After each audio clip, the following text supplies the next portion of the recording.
આગેવાનો તરફથી, કારણ કે જે સમિતિમાં અમે જયારે મળવા જવાના હતા એટલે એની પહેલા એક નક્કી કરવામાં આવ્યું હતું કે ભાઈ પરેશભાઈ ગોસ્વામી એક જ રજૂઆત કરશે ને બીજા લોકોએ સાંભળવાનું છે, એટલે આપણે બધા રજૂઆત કરશે તો એમાં એટલે પરેશભાઈની આગેવાનીમાં જયારે અમે દેવા ગયા ત્યારે પરેશભાઈએ ચર્ચા કરી, વાંચી સંભળાયું. એનાથી વિશેષ કોઈ અલ્ટિમેટમ નથી આપ્યું કે સરકારને કોઈ ટાઈમ મોહલત નથી આપવામાં આવી કે 15 દિવસ કે 1 મહિના દિવસની અંદર તમે આની ઉપર નિરાકરણ લઈ આવો. કારણ કે સોનેરી મોકો હતો, વિધાનસભાનું સત્ર હમણાં ટૂંક સમયમાં ચાલુ થવાનું છે, તો આ બાબતને પણ એ અનદેખી કરી છે અથવા તો આ બધી બાબતોથી અવેર નતા. અને કોઈ ટાઈમ લિમિટ કે કોઈ અલ્ટિમેટમ જે આપવું જોઈએ એક આંદોલનકારી તરીકે એ કોઈ વસ્તુ આપવામાં આવી નથી.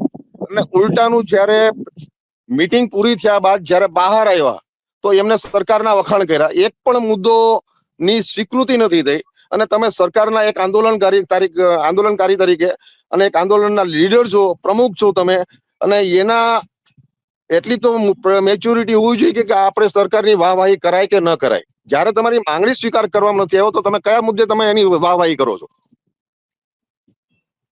બરાબર. તો આ તમે જે પછી તમે કૃષિ પ્રધાનને જે મળીને બહાર આવ્યા પછી ઘણા બધા અખબારોમાં સમાચારો પણ છપાયા કે કૃષિ મંત્રી તૈયાર થઈ ગયા છે, અમે જે મુદ્દાઓ રજૂ કર્યા અને આશ્વાસન આપ્યું છે, અને એ પેલા અમે આંદોલન કરીએ પેલા કૃષિ મંત્રી ઝૂકી ગયા, આવા બધા જે સમાચારો આવેલા એ કઈ રીતે તો પછી અખબારોમાં આવ્યા હતા? એ સરકાર જાણે અને પ્રિન્ટ મીડિયા જાણે. અને આવું દર વખતે થતું હોય છે. મેં સમિતિમાં જે તે સમયે કહેલું હતું કે આપણે ઘણી વખત એવું જશે કે અંદર કંઈક ચર્ચા કંઈક ઓર કરશું અને બહાર મીડિયામાં કે પ્રિન્ટ મીડિયામાં કે ઇલેક્ટ્રોનિક મીડિયાની અંદર કંઈક વાત બીજી બહાર આવશે. અને ખરેખર એવું જ થયું. કારણ કે મેં સંયુક્ત કિસાન મોરચા દિલ્હી સાથે પણ હું સંકળાયેલો હતો, એ લોકોના આંદોલન સાથે પણ હું સંકળાયેલો હતો. એટલે મને ખ્યાલ છે કે મીટિંગોના દોર ચાલતા હોય છે ત્યારે આ લોકો કઈ રીતનું વર્તન કરતા હોય છે. મારા જે અનુભવો હતા એ આ લોકોને મેં શેર પણ કર્યા હતા. અને મેં ત્યાં પણ શેર કર્યું હતું કે ભાઈ આપણે જે આંદોલન ચલાવીએ ખાલી એક વ્યક્તિના ચહેરા ઉપર નહીં, સમિતિના બેઝ ઉપર લઈ જાઓ, જેથી કરીને એક ચહેરો જો કાલ ઉઠીને આંદોલન આગળ વધે અને એ ચહેરાને જો સરકાર પકડીને જેલમાં નાખી દે તો આખું આંદોલન પડી ભાંગે. એટલે સમિતિ જો બનાવીને આપણે આગળ વધીએ તો એ આંદોલન જીવતું રહીએ અને બીજા લોકો એને કેરી કરી શકે. એટલે આ બધા સજેશનો મેં જે તે સમયે આખી કિસાન સહકાર સમિતિને મેં આપેલા અને એ બાબતે બધા તૈયાર પણ થયા હતા. પણ ક્યાંક ને ક્યાંક એ લોકોના જે સ્ટેટમેન્ટ છે, ક્યાંક ને ક્યાંક જે રીતનું આખું ચાલી રહ્યું હતું, બરોબર, એ વસ્તુને જોઈને મને બધા અંદરથી એવું લાગતું હતું કે કઈક આની અંદર છે રંધાઈ રહ્યું છે. અને 1 મહિનાના અંદર આપણે જોઈએ છીએ તો એ લોકો કોઈ પણ ત્રીજી વસ્તુની વાત નથી કરતા કે હવે પછીના કાર્યક્રમો શું કરવા. અને મેં એ સમયે બીજી જ મિટિંગમાં મેં એક સજેશન આપ્યું હતું કે ગુજરાતના ઘણા બધા બિન રાજકીય સંગઠનો છે, કોઈ વ્યક્તિગત લડી રહ્યા છે, કોઈ સંગઠનના નામથી લડી રહ્યા છે, એ લોકોનો સંપર્ક કરવામાં આવે, એ લોકોને બોલાવવામાં આવે અને આપણી સાથે જોડવામાં આવે. અને આપણે જે મિટિંગ કરીએ છીએ એમાં આપણે સાથે લઈ જઈએ. એટલે સરકારશ્રીએ કીધું કે ખાલી અત્યારે તમે તમારી કમિટી આવો, આખા જિલ્લાઓના પ્રતિનિધિને નથી લઈ આવું. ચલો, આપણે એ પણ માન્ય રાખ્યું. પણ એ લોકોને જયારે મેં વાત કરી બીજા લોકો સાથે તો સમિતિ જે હતી, મતલબ પરેશભાઈએ કોઈ પણ લોકોનો સંપર્ક કરેલ નથી અને કોઈ પણ ને કોઈ બાબતની જાણ નથી કરી. અને આવી ઘણી બધી બાબતો વાતચીત થયા પછી ખ્યાલ આવી કે પરેશભાઈને પણ આમંત્રણ આપવામાં આવ્યું હતું. વાંઢિયા જે પાલભાઈ આંબલિયા અને બીજા લોકો જે આંદોલન ચલાવતા હતા, બરોબર, બીજ પોલ બાબતે, તો ત્યારે પણ આ લોકો રાહ જોતા હતા.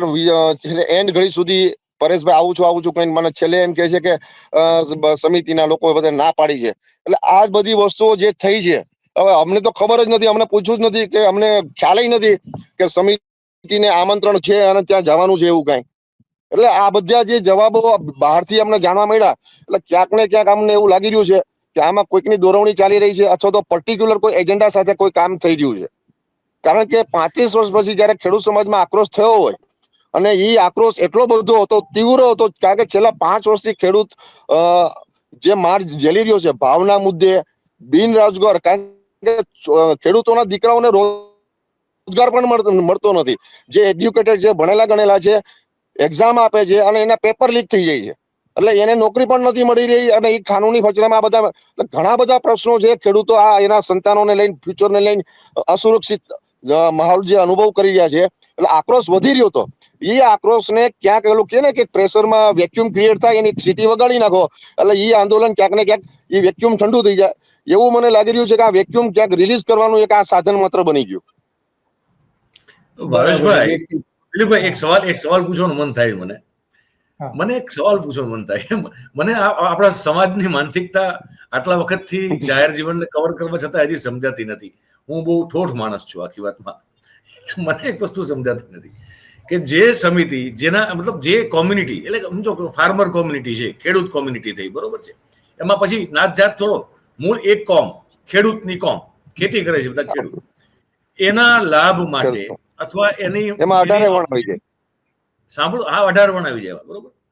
મારો મુદ્દો એ છે કે તમારા સાથે થતા અન્યાય ને દૂર કરવાની લડાઈ જ્યારે લડવાની શરૂઆત થતી હોય, અનેક વાર થાય છે, પછી તમે એમ જેમ કહો છો કે સપોઝ પરેશભાઈની જે લીડરશિપ છે અને એમાં તમને શંકા ઊભી થઈ રહી છે, એગ્રી, તમને થઈ રહી છે, તો તમને જ કેમ થઈ રહી છે, બીજા કોઈ નથી થઈ રહી ભાઈ? બીજા બધા ખેડૂત મિત્રો ના, હું મયુરભાઈ, હું એક વાત કહું કે જયારે અમે જીતુભાઈ વાઘાણી સાથે અમે ચર્ચા કરી રહ્યા હતા, એટલે એ ચર્ચાની શરૂઆતમાં એક મિનિસ્ટર તરીકે એ પોતાની પૂરી તૈયારી કરીને સાથે આવ્યા હતા, ડેટા સાથે લઈને આવ્યા હતા. એટલે 15-20 મિનિટ તો અમે એમને સાંભળ્યા, એમને કેગ રિપોર્ટ ને ઇકોનોમિક્સ ના અંતે બધું અમને સમજાવ્યું, બરોબર, કર્જ માફી વિશે સમજાવ્યું, કેટલા ડિપાર્ટમેન્ટોની મંજૂરી લેવી પડે ને આ લેવી પડે.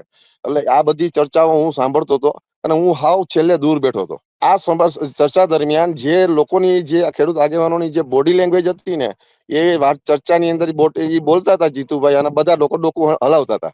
એટલે એક વસ્તુ કોઈ પણ જે સ્માર્ટ લીડર હોય ને એ સમજી જાય કે આ આપણી પ્રભામાં કે આપણા અભામાં આવી ચુક્યા છે.